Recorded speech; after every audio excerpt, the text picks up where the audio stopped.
Long time no see. Old Seldom here. Yep, I'm still kicking, still trapping. I'm making this video for a couple of reasons. First is to explain where I've been or why I haven't been making videos. When you are working with YouTube, if you watch your analytics, you can see what people like and what they want to watch. And since I quit trapping coyotes, the people just don't want to watch the beaver videos. Hey, that's just the way it is. So if they're not watching the beaver, me trap beaver, what's the point? I'm a trapper, not a videographer. So it was, people like to see coyotes, and that's, I understand that. So that's why last year I didn't make any videos beaver trapping. I did beaver trap and otters, but no videos, and I don't think I'm going to be doing any this year either, for the same reason, actually. And this year, there's a lot more competition on the beaver, and my catch dropped by a third, and that's fine. So this year, I expect about the same thing, because I'm not traveling all over God's green earth to try to trap beaver. And just like coyote trapping, I'm going to be home at noon, at 1 o'clock or so, to have lunch with my wife. So that's how it is with me. I'll be 78 this year, trapping beaver and trapping everything. So I'm probably going to focus a little bit more on getting my limit of the 4 otters and my bobcat. And the last couple of years, beaver trapping, whenever we were lucky enough to get any snow, we sure as hang didn't get any ice last year. But I was seeing some weasel sign. Now, I haven't trapped weasels in 20 years. And because my wife thought they were too cute to kill.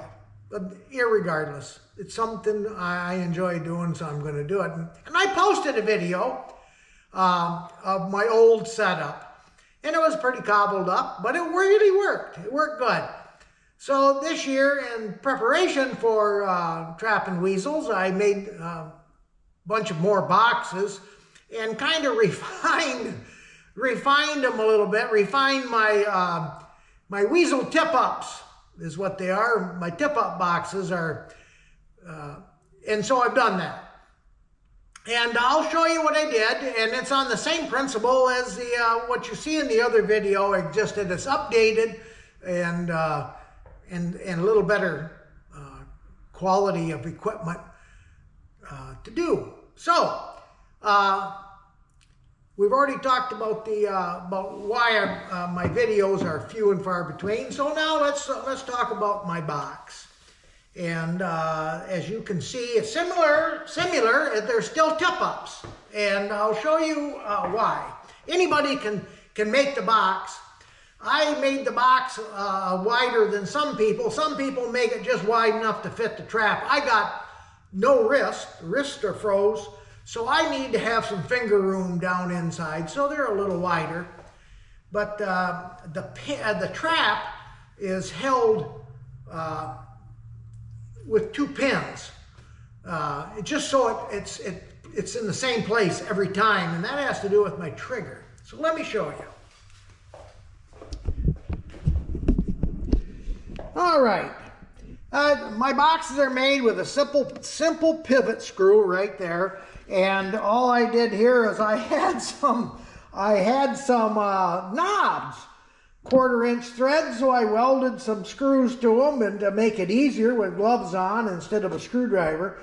When I used my old ones, didn't have anything, and I had a couple of the top was just loose, and I had a couple of weasels taken by coon. So anyway, all right, there's what we have, and inside the box, just my rat trap, and you can see right down there, see the 2 pins? The trap just lifts up and down. See? It's always in the same place every time. It just sets down. You got to find it where it sets. There we go. So it sets down on those pins. So my trigger wire, which is what this is. This is my trigger wire. See, it's just a simple piece of light gauge wire with a hook on the end. See that? Well, the wire, you see these 3 holes, these are vent holes. So what the wire does is hooks, it goes through a vent hole right there, and it hooks on a jaw. Pretty simple. That's it. So over here, if we can see in the shadows, without getting too crazy, there, I'm out of it. Can you see the wire? Now this is a cheap 6.5-inch spring. I mean, it's just a, I think they are a couple bucks on Amazon, but geez, they really are nice. They got hooks on the end. It's just screwed to the lid. So you just see that hook right there. You just go down. Well, I had 2 hands. There. Let me get down here close. See how that hook's on that wire? Can you see it? I think you can. Yeah, it hooks on the wire. Well, understand that when the trap fires,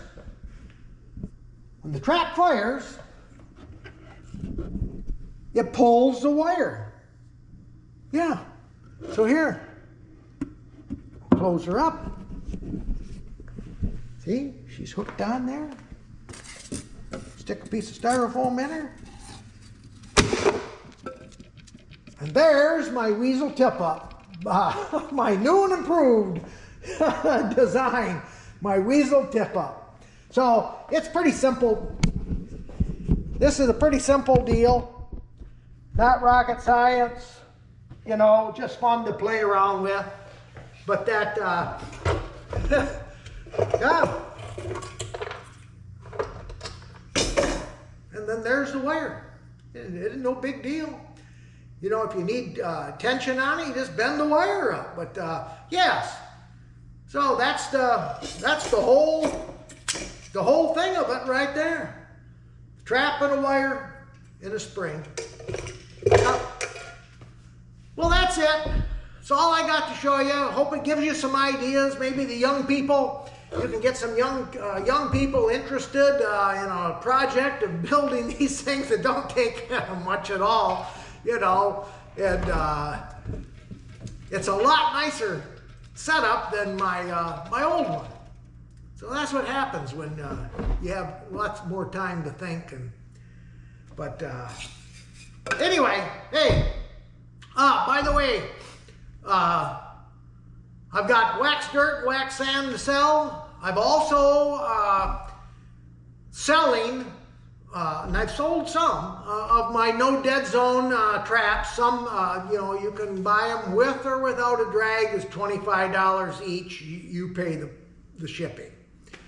So, but I really, really want to caution anybody that's interested in a no dead zone trap, using a no dead.